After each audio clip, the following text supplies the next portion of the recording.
صباح او مساء الورد على حسب وصول الفيديو ده ليك. حلقة النهاردة هنتكلم فيها عن أحد عظماء الدولة الإسلامية لما كنا رجال.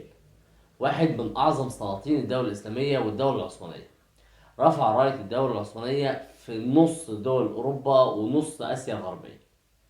النهاردة هنتكلم عن جد السلطان محمد الفاتح اللي عملنا حلقة عنه اللي هي فتح القسطنطينية، وهنتكلم عن حفيد أرطغرل وعثمان اللي هم مؤسسين الدولة العثمانية. النهارده هنتكلم عن صاعقة الإسلام، سلطان الروم، السلطان بايزيد الصاعقة.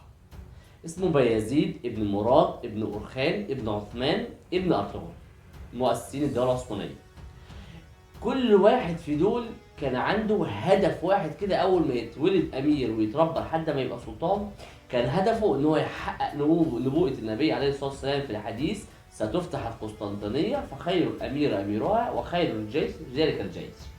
كل واحد متربي في العقيدة بتاعته على النبوءة دي، كل واحد كان بيحلم ان هو يفتحها لحد لما اتفتحت الحمد لله على ايد السلطان محمد الفاتح. بس كان السلطان بايزيد واخد الامر على عاتقه جدا من صغره. هتبتدي حكايتنا بمعركة فيها السلطان مراد الأول في سنة 1791 اللي هي سنة 1389. كان في معركة قصار، كان انتصر المسلمين فيها على الصرب، وكان السلطان مراد الأول بيتفقد الجرحى وقتل المسلمين وبيدعي لهم وبيتفقد جرحى الناس من الصرب. فكان في جندي من الصرب مدعي ان هو مات، عامل نفسه ان هو ميت.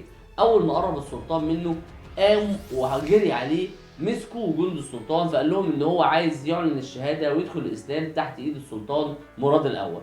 فالسلطان قال لهم سيبوه ويقرب. اول ما قرب منه قدر ان هو يطلع خنجر كان خفي مسموم وطعن بيه السلطان مراد الاول، وبالتالي كان هيتوفى المنيه في ساعتها، بس يعني قدر ان هو شويه لحد لما خلى السلطان بايزيد الامير بايزيد ان هو يبقى السلطان بتاع مكانه. هنا قرر امير بايزيد الاول ان هو يقتل كل الاسرى انتقاما لوالده، لكن والده قال لا، احنا هنتعامل بالسنه النبويه، وان الرسول عليه الصلاه والسلام ما كانش هيرضى بكده، ورفض ان الاسرى يقتلوا. وقال للامير بايزيد ساعتها ما تقتلش الاسرى وعاملهم واسقيهم واقبل فديه فيهم زي ما النبي عليه الصلاه والسلام كان بيعمل.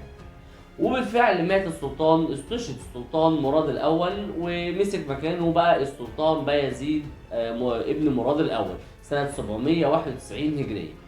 كان السلطان مراد الاول بيحاول فتوحاته في الاناضول ان هو يضم الكثير من الامارات حواليه، لكن كل مره كان بيفشل لان هم كانوا بيعملوا ثورات كتير عليه.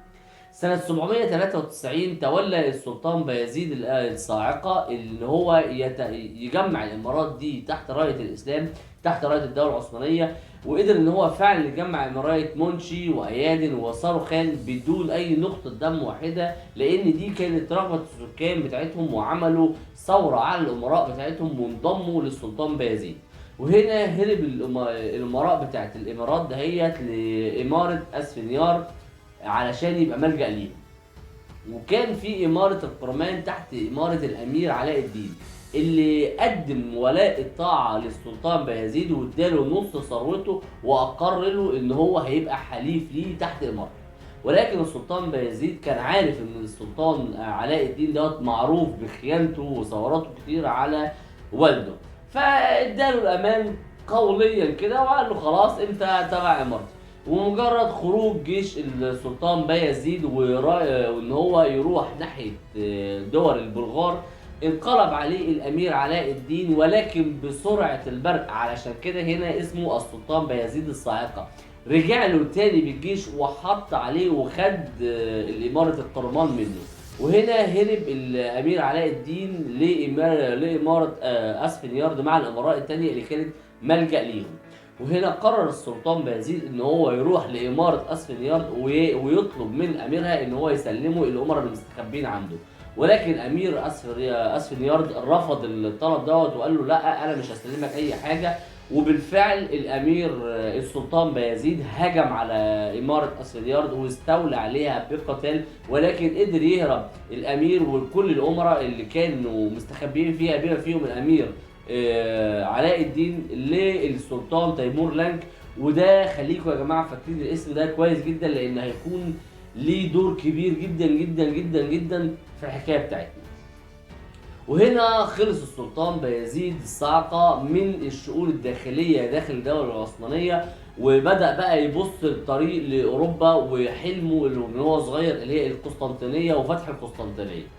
بس كان على يمينه في دولة الصرب، ودي كانت عاملة قلق ليه، لأن وراها أكبر دولة عسكرية، واحدة من كبار الدول العسكرية اللي كانت موجودة في الوقت دي اللي هي المجر. فطلب ان هو يعمل صلح مع دولة الصرب، وبالفعل اتجوز الاميرة اوليفيا اخت ملك الصرب ساعتها، وضمن دولة الصرب حليفة ليه لان هو متجوز اخته خلاص فيها ومش هتحاربه. وكان دايما العلاقة ما بين الصرب والمجر مش على معيران دايما، فكان دايما في بينهم مناوشات، فاستغل المناوشات دي ان دولة الصرب تبقى حليفة ليه.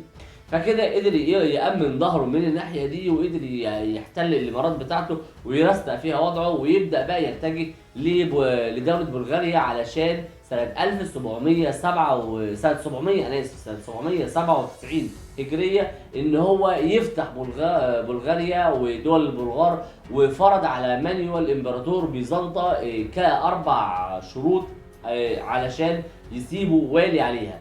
أول شرط فيهم إنشاء محكمة إسلامية وتعيين فيها قاضي مسلم. تاني حاجة إنشاء 700 بيت للجالية الإسلامية فيها. تالت حاجة زيادة الجزية اللي بتدفعها الدولة البلغارية للدولة العثمانية. ورابع حاجة إن يقام فيها الأذان اللي كان فيها مسلمين كتير في الوقت دوت، فطلب أمر إن هو يقام فيها الأذان في دولة البلغار. وبالفعل وافق السلطان مانويل على طلبات السلطان بايزيد وأقروا بالولاء ساعتها.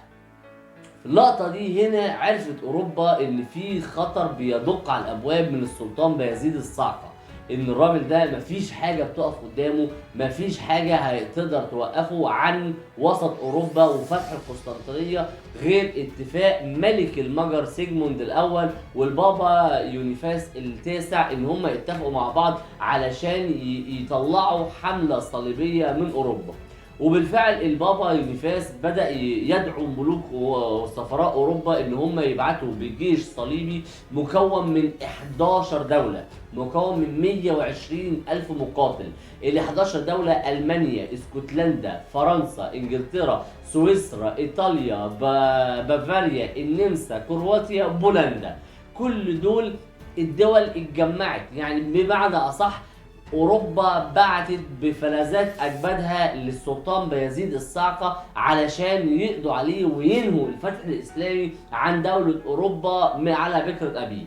بس ده ما كانش مخطط الحمله الصليبيه بس، هم كانوا عايزين فعلا ينهوا على السلطان بايزيد الصاعقه، ومنها يتخذوا مقر حمله صليبيه جديده عشان يستردوا بيت المقدس من الدوله العباسيه ساعتها اللي استردوا السلطان صلاح الدين الايوبي منهم، طبعا في المعركه الرهيبه بتاعه السلطان صلاح الدين.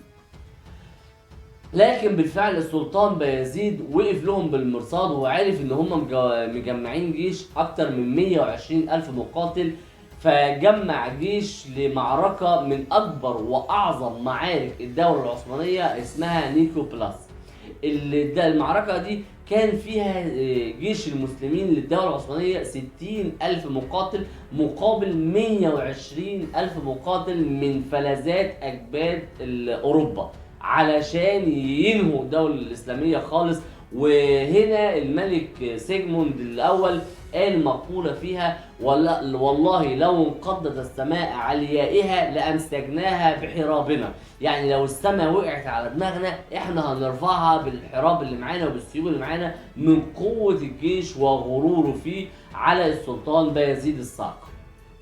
وهنقف لحد هنا في الحلقه دي عشان ما نطولش عليكم اكتر من كده، ولكن اقول لكم استنوني في الحلقه الجايه اللي هنقدر نتكلم فيه عن معركه رهيبه لا تقل رهابه عن معركه فتح القسطنطينيه، هي معركه نيكو بلاس، وازاي قدر السلطان بايزيد الصاعقة يفعص فيها جيش مكون من 120 ألف مقاتل من 11 دولة أوروبية عن بكرة أبيه، والمواقف اللي حصلت فيه، وإزاي هينتهي نهاية السلطان بايزيد نهاية مأساوية جدا جدا جدا جدا هتحزن عليها الأمة الإسلامية كلها، واللي هتبقى علاقة النهاية دي إيه بتيمور لانك.